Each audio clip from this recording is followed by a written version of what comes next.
Good morning. Welcome back to Threat Watch, the Lumifi weekly podcast. Today is February 7th. How you doing, Dave? I'm here in Scottsdale with you. What's going on in Scottsdale? Yeah, we're doing waste management, Phoenix Open today. Got a lot of customers in, a lot of excitement. We're actually in our new space for the development team. So the group that builds Shield Vision and then also develops all of our threat detection reports. Kind of unique to Lumify. It's something that we've had for a long time. They're finally getting their own space because that team is growing. So yeah, they got their own space, probably 15, 16 people coming in here. And they get balloons. And they get balloons, right? Yeah, it's going to be a party. Festive. All right, what do you want to talk about? Yeah, let's talk about state data privacy, some new stuff that is challenging organizations. Yeah, so we are in need of a federal privacy statute, right? And so the states have filled this vacuum, and they're getting pretty serious about this. And so what this article says is when something happens and the state data privacy regulators come and take a look and peek under the covers, what are they going to find? What story are you going to be able to tell them? And so the message there is if you're doing it right, you've got a risk assessment, which you've turned into a corrective action plan, and you've budgeted for that, and you're ticking off all the boxes. We do an annual pen test, we do an annual policy review, basically all the thing that our consulting division does, right? That provides a bit of a safe harbor from civil action, right? And you've seen all the class action suits. Right. I think this is really just laying the ground for some kind of federal statute to come in and replace a lot of these, because you kind of get into this old Articles of Confederation scenario where you got 50 different kinds of currency that you now need to do business as a service provider, right? So I think the pendulum's going to swing the other way. What do you think about that? No, I think you're 100% right. I think it's going to be a while because Congress is a little not engaged, in that particular topic as I think they should be. But the proposal I've seen says one of the things a federal statute will do will supersede states' rights, including the right of private action, which means people can join a class as a plaintiff and sue when their record is disclosed.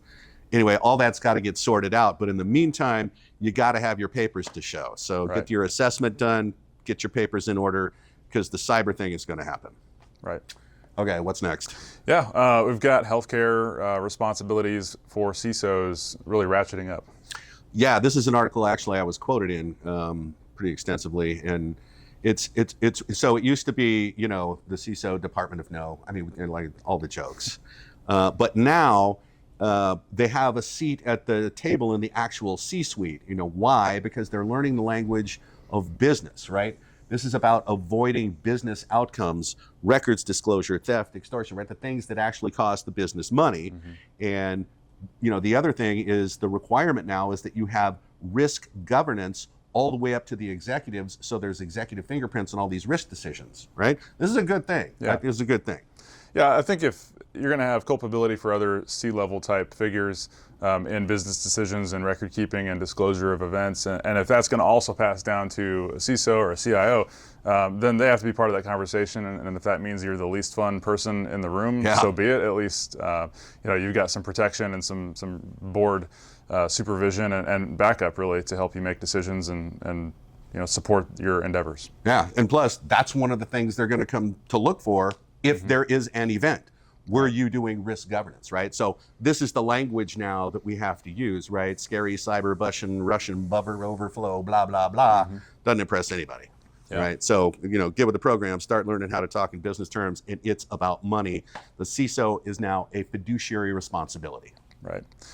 All right, next up, so we've got threat actors, a tale as old as time, using public-facing access to get initial access, and then from there, as you might imagine, bad things happen. Yes, bad things happen. This one was, I thought, kind of amusing, right? Because the three primary ways that bad guys, threat actors, whatever we're going to call them, get initial access into network is social engineering,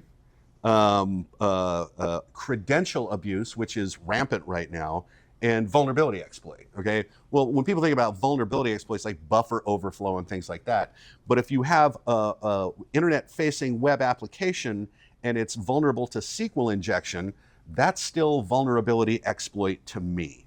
I think, the ways to deal with this are the ways we deal with everything else. I don't think this is this big of a deal, to tell you the truth. Yeah, I mean, it shouldn't be news to anybody. This is just what we deal with every day.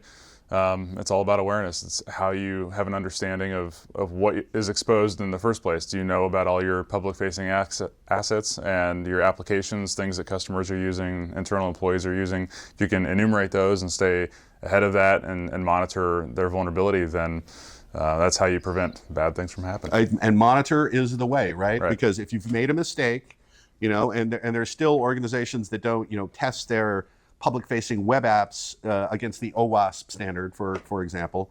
And if you made a mistake there, and somebody's trying, SQL injection, cross-site request, forgery, anything like that, if you're monitoring, you're going to see it, and you can pull that right away, and not have your house engulfed in flames. So I'm always going to say monitoring is the answer, right? Okay, what's last? It feels like we talk about this every week, but AI is the news gift that keeps on giving. It sure does. DeepSeek is still very much in the headlines, and it will help you do almost anything you want with zero guardrails, like make a bomb, hack databases, create exploits. I don't know, create a biological weapon at this point. Yeah. So this is funny on the face of it, but it's not funny. Okay, because if they don't have any of those guardrails, and it will actually tell you things like that, you have to ask yourself, what was the LLM they used to train that? Okay, because it had bomb-making instructions in the LLM, right? And how to hack, like you say, government databases and things like that. So what did they really develop DeepSeek for? So, I ask myself those questions, and I don't like the answers. Yeah, I think this is the inherent problem with how a lot of these work, is that you're effectively just crawling the internet for all this information, and it takes an extreme level of effort to filter all that. Really, I think it's just a sign of the times that we're in, is that there's not a good way for these LLMs to have the controls and the guardrails to prevent certain kinds of content from being generated, which isn't really surprising because these technologies are so new, and I think they will eventually kind of figure it out.